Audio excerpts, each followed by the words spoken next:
Viewers, आज के video में हम देखेंगे कक्षा 10वीं अर्धवार्षिक परीक्षा का पेपर। यह एक मॉडल पेपर है और शुरू करते हैं। प्रश्न पहला है, भक्ति काल की समय सीमा है। तो भक्ति काल की समय सीमा क्या है? तो इसका उत्तर आएगा संवत 1375 से संवत 1700। संवत 1375 से संवत 1700। इसके बाद अगला प्रश्न है, रामचरितमानस की भाषा है। तो रामचरितमानस की भाषा है अवधी।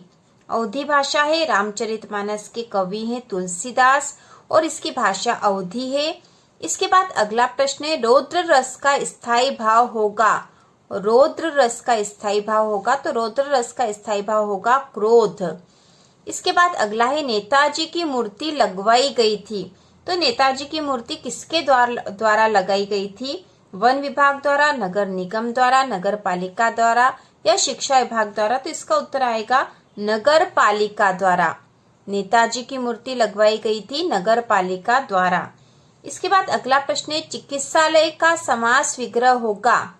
चिकित्सालय का समास विग्रह होगा। तो इसका समास विग्रह होगा चिकित्सा का आलय। चिकित्सा का आलय। इसके बाद अगला प्रश्न है, सांप निकलने पर डरकर भागे भोलानाथ आकर छिपे। तो भोलानाथ आकर कहाँ छिपे थे? तो इसका उत्तर होगा मैया के आंचल में। भोलानाथ आकर छिपे थे मैया के आंचल में। इसके बाद अगला प्रश्न है, रिक्त स्थान वाला। तो इसमें पहला है, काव्य की शोभा बढ़ाने वाले धर्म कहलाते हैं। तो काव्य की शोभा बढ़ाने वाले धर्म कहलाते हैं अलंकार। ठीक है, अलंकार। इसके बाद अगला है, रमणीयार्थ प्रतिपादक शब्द काव्यम की परिभाषा। तो यह परिभाषा किसकी है? काव्य की परिभाषा है रमणीयार्थ प्रतिपादक शब्द काव्यम। तो यह परिभाषा है भरत मुनि की। इसके बाद अगला है, आत्मकथा में लेखक के जीवन का वर्णन होता है, स्वयं या अन्य? तो आत्मकथा में लेखक के स्वयं के जीवन का वर्णन होता है। तो यहाँ आएगा रिक्त स्थान में स्वयं। अगला प्रश्न है, यथाशक्ति में समास होता है। तो यथाशक्ति में कौन सा समास होता है? तो यहाँ पर होगा अव्ययी भाव समास। ठीक है, अव्ययी भाव समास होता है। अगला है, कभी कभी हमसे कुश्ती भी लड़ते। तो कौन कुश्ती लड़ते थे उनसे, बाबूजी या पिताजी? तो यहाँ आएगा बाबूजी। और यह प्रश्न जो माता का आंचल पाठ है उसका है, आपकी कृतिका का, जिसमें जो भोलानाथ थे उनके पिताजी, मतलब बाबूजी कहते थे वो पिताजी को, वो उनसे कभी कभी कुश्ती भी लड़ते थे। इसके बाद अगला है, हिरोशिमा में है। तो हिरोशिमा जापान में है। इसके बाद अगला रिक्त स्थान है, मात्रिक छंद में की गणना की जाती है। तो मात्रिक छंद में किसकी गणना की जाती है? मात्राओं की। यहाँ आएगा मात्राओं की। अगला प्रश्न है, माता का आंचल नामक अंश उपन्यास से लिया गया। तो आपके कृतिका का जो पाठ है माता का आंचल, वो उपन्यास से लिया गया, उपन्यास का एक भाग है और उस उपन्यास का नाम है देहाती दुनिया। देहाती दुनिया नाम के उपन्यास का एक भाग है माता का आंचल, जो हमारे कृतिका का पाठ है। तो यहाँ पे आएगा देहाती दुनिया। इसके बाद अगला प्रश्न है, जोड़ी बनाकर लिखिए। तो यहाँ हम जोड़ी बना देते हैं।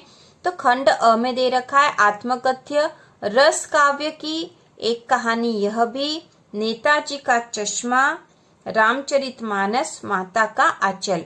और खंड ब में हमें दे रखा, मन्नू भंडारी, शिव पूजन सहाय, शरीर है, जयशंकर प्रसाद, स्वयं प्रकाश, आत्मा, राम वृक्ष बेनीपुरी और महाकाव्य। तो आत्मकथ्य जो है यह जयशंकर प्रसाद की रचना है। तो इसकी जोड़ी यहाँ पर बनेगी जयशंकर प्रसाद से। दूसरा है रस काव्य की। तो रस काव्य की आत्मा है। इसके बाद अगला है, एक कहानी यह भी। एक कहानी यह भी इसके रचनाकार हैं मन्नू भंडारी की रचना है या एक कहानी यह भी। इसके बाद अगला है, नेताजी का चश्मा। तो नेताजी का चश्मा इसके लेखक है स्वयं प्रकाश। अगला है, रामचरितमानस। तो रामचरितमानस इसमें से आएगा, एक महाकाव्य है। तो रामचरितमानस एक महाकाव्य, इसका इससे जुड़ेगा। इसके बाद अगला है, माता का आंचल। ठीक है, माता का आंचल इसके रचनाकार है शिव पूजन सहाय। तो इस प्रकार से जोड़ी बनेगी, बहुत ही आसान है। इसके बाद अगला प्रश्न है, सत्य असत्य लिखिए। तो इसमें पहला है, राजा का धर्म है कि प्रजा को ना सताए। राजा का धर्म है कि प्रजा को ना सताए। तो यह कथन सत्य है। ठीक है, सत्य है यह। इसके बाद अगला है खंड काव्य मुक्तक काव्य का एक भेद है। खंड काव्य मुक्तक काव्य का एक भेद है, तो यह असत्य कथन है। तो काव्य से संबंधित सारे क्वेश्चन आंसर के वीडियो चैनल पर उपलब्ध है, आप आसानी से देख सकते हो। इसके साथ ही 10वीं की पूरी व्याकरण का हल और पूरी व्याकरण के इम्पोर्टेंट क्वेश्चन जल्द ही आने वाले हैं। तो इसके बाद अगला प्रश्न है कहानी उपन्यास की अपेक्षा छोटी होती है, तो यह कथन सत्य है। कहानी उपन्यास की अपेक्षा छोटी होती है। अगला है प्राचीन भारत में स्त्रियां अत्यंत विदुषी थी, तो यह कथन भी सत्य है। इसके बाद अगला है सिद्धार्थ स्वस्थ है, विधिवाचक वाक्य है, तो यह कथन सत्य है। सिद्धार्थ स्वस्थ है, यह एक विधिवाचक मतलब साधारण वाक्य है, यह सत्य है। अगला है तारकेश्वर नाथ ही भोलानाथ थे, तो यह भी कथन सत्य है। इसके बाद अगला प्रश्न है एक वाक्य में उत्तर लिखिए। इसमें पहला है विश्व के सकल जन कैसे हो रहे हैं, तो विश्व के सकल जन कैसे हो रहे हैं, तो इसका उत्तर आएगा गर्मी से व्याकुल। यहाँ पे कैसे के स्थान पर हम लिख देंगे गर्मी से व्याकुल। विश्व के सकल जन गर्मी से व्याकुल हो रहे हैं। इसके बाद अगला है तृप्त धरा का सांकेतिक अर्थ क्या है, तो इसका उत्तर होगा जन सामान्य की पीड़ा। तृप्त धरा का सांकेतिक अर्थ है जन सामान्य की पीड़ा से।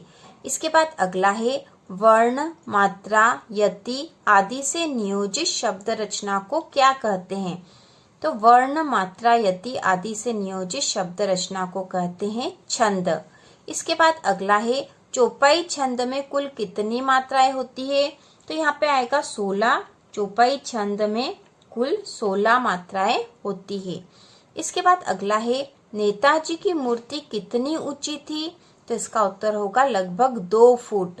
नेताजी की मूर्ति लगभग 2 फुट ऊंची थी। इसके बाद अगला प्रश्न है पाठ्य पुस्तक में संग्रहित सूरदास के पद सूरदास के किस प्रसंग से लिए गए हैं। पाठ्य पुस्तक में संग्रहित सूरदास के पद सूरसागर के किस प्रसंग से लिए गए हैं, तो इसका उत्तर होगा भ्रमर गीत प्रसंग से। भ्रमर गीत प्रसंग से लिए गए हैं। इसके बाद अगला है वन के वैभव में क्या कूट कूट कर भरा है। वन के वैभव में क्या कूट कूट कर भरा है, तो इसका उत्तर होगा फागुन की सुंदरता। अगला है वीर रस का स्थायी भाव लिखिए, तो वीर रस का स्थायी भाव है उत्साह। इसके बाद अगला है उपासना करने वाला क्या कहलाता है, तो उपासना करने वाला कहलाता है उपासक। इसके बाद अगला है हिंदी का पहला आंचलिक उपन्यास कौन सा माना जाता है। हिंदी का पहला आंचलिक उपन्यास कौन सा माना जाता है, तो इसका उत्तर होगा देहाती दुनिया। हिंदी का पहला आंचलिक उपन्यास है देहाती दुनिया, और इसी में से एक अंश लिया गया है जो कि कृतिका में है माता का आंचल, जो कि देहाती दुनिया से ही लिया गया है। तो इस प्रकार ये ऑब्जेक्टिव क्वेश्चन है आपके हिंदी के। इसके साथ ही हम 2-2 नंबर के क्वेश्चन और 3 नंबर के क्वेश्चन की तैयारी भी करेंगे, जो कि अगले वीडियो में होगी। तो इसी प्रकार के और वीडियो देखने के लिए कक्षा 10वीं की संपूर्ण तैयारी के लिए चैनल को सब्सक्राइब कीजिए।